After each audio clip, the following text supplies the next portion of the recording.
Media সাংবাদিকবৃন্দ, আসসালামু আলাইকুম। আজ চাঁপাইনবাবগঞ্জ ব্যাটালিয়ন 53 বিজিবি এর অধীনস্থ মাসাদপুর বিএপি হতে অবৈধ অস্ত্র গোলাবারুদ জব্দ করার বিষয়টি আপনাদেরকে অবহিত করার জন্য আয়োজিত সংবাদ সম্মেলনে স্বাগত। আসন্ন ত্রয়োদশ জাতীয় সংসদ নির্বাচন ও গণভোটকে সামনে রেখে সীমান্ত দিয়ে অবৈধ অস্ত্র গোলাবারুদ ও বিভিন্ন ধরনের চলাচল প্রতিরোধের লক্ষ্যে বিজিবি মহার্জন পরিচালক মহোদয়ের নির্দেশনা অনুযায়ী 53 বিজিবি কর্তৃক সীমান্ত এলাকায় গোয়েন্দা তৎপরতা ও টহল জোরদার করা হয়।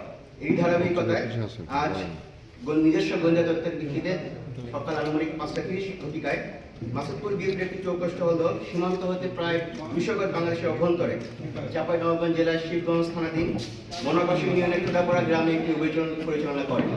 উক্ত অভিযান পরিচালনা করে 2টি বিদেশি পিস্তল, 4টি ম্যাগাজিন ও 3 রাউন্ড গুলি উদ্ধার করে।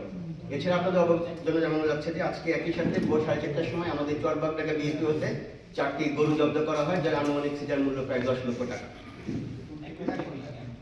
আপনাদের অবগতির জন্য আরো জানানো যাচ্ছে যে সাম্প্রতিক সময়ে সারা বাংলাদেশে বর্ডার বাংলাদেশ বিভিন্ন অভিযান পরিচালনা করে বিদেশি পিস্তল 34টি, রাইফেল 2টি, ম্যাগাজিন 38টি, 644 রাউন্ড গুলি, 2টি মর্টার শেল, ককটেল 1টি, 4টি hand grenade, 20 KG gunpowder ও অন্যান্য 54টি অস্ত্র উদ্ধার করে।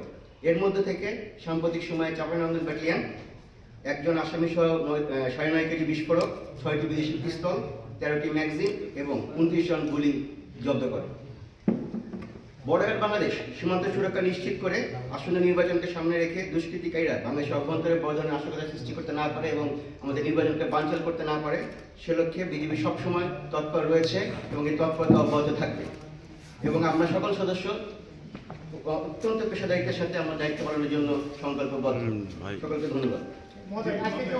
এবং সীমান্ত এলাকায় বিভিন্ন রকম অস্ত্র ধরা পড়ছে এবং একই সাথে এটার নির্বাচন বা যে কোনো ধরনের অনাকাঙ্ক্ষিত ঘটনা সৃষ্টি করার লক্ষ্যে মূলত এই অস্ত্র বিভিন্ন সময় বাংলাদেশে ঢুকে থাকে। বাট আমরা বিজিবি সদস্যরা সবসময় তৎপর থাকে সীমান্তে 24টা ঘন্টা, যাতে কোনো ধরনের অবৈধ চোরাচালান যাতে না ঘটে, সেটা অস্ত্র হোক, মাদক হোক বা গরু হোক। ধন্যবাদ।